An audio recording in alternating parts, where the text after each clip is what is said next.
So, itong travel expense na to ay good for 1 month na sa UK. And makakapunta ka na sa Newcastle, sa Edinburgh, sa Belfast, sa Northern Ireland, and sa London. So, simulan natin sa UK visa.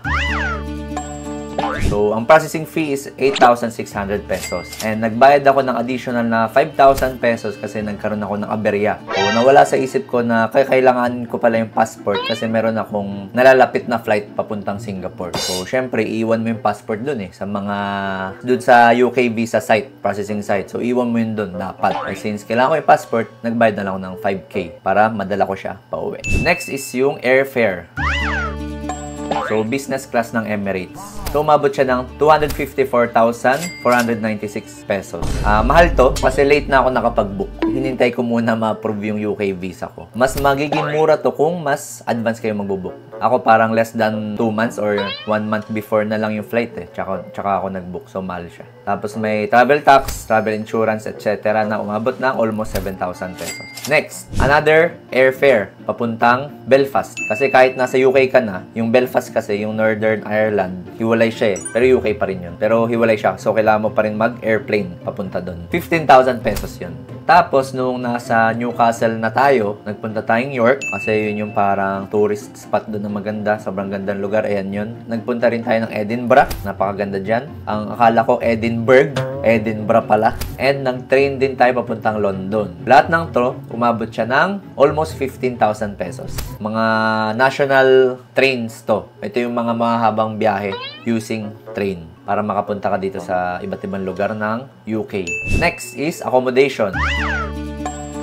Ito yung talagang uubos ng salapi kasi mahal manirahan sa UK, mataas yung renta ng mga bahay nila doon. So, sa Newcastle, 5 days tayong tumira doon, 42,000 pesos. Sa Edinburgh, 5 days din, 64,000 pesos. Almost 10K per day, Sa Belfast, 4 days, 62,000 pesos. And sa London, ito yung pinaka masakit sa bulsa. Kasi siya ay 109,000 pesos. Kasi tayo ay 16 days dito. Mahaba-haba. So, mix na to. Yung iba dito, Airbnb. Yung iba, hotel. So, nagre-range siya 10 to 15K per day. Next, yung mga mini transport or yung mga paggamit ng taxi, ng tube, ng mga bus para makapunta ka sa iba't ibang lugar, makapag-grocery ka sa mga nearby areas. Sa Newcastle, napakalaking tulong. Shout out kay Kuya Bong. Kuya Bong, number 1. Shout out din kay Nurse Even. Saka sa mga nurses natin dyan sa Newcastle. Kasi wala na po tayong nilabas na pera para sa transportation.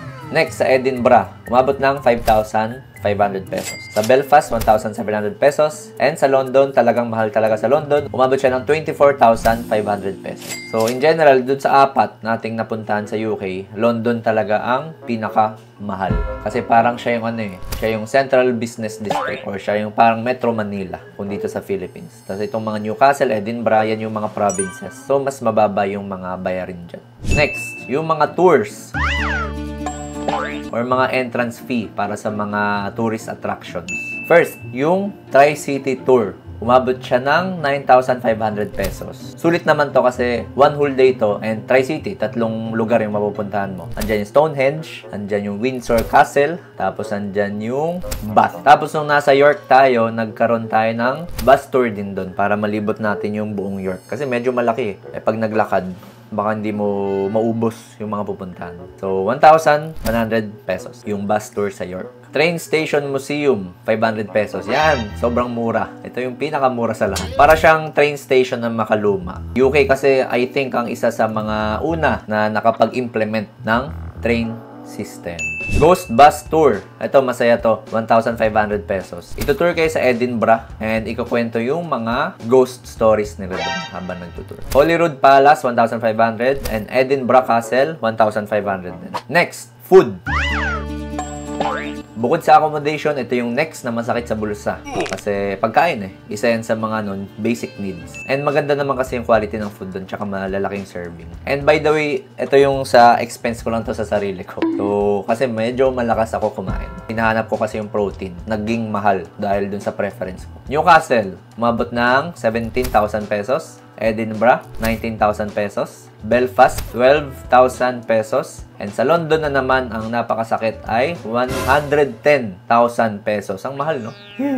So, in total, ang ating estimate per head sa UK tour, good for 1 month, 788,000 pesos, 345. Why are we still here? So, wala dito yung mga shopping, yung mga ibang wants, yung mga pasalubong. Pwede nyo pa siya ma-minimize or pwede pa siya lumaki, depende sa inyong preference.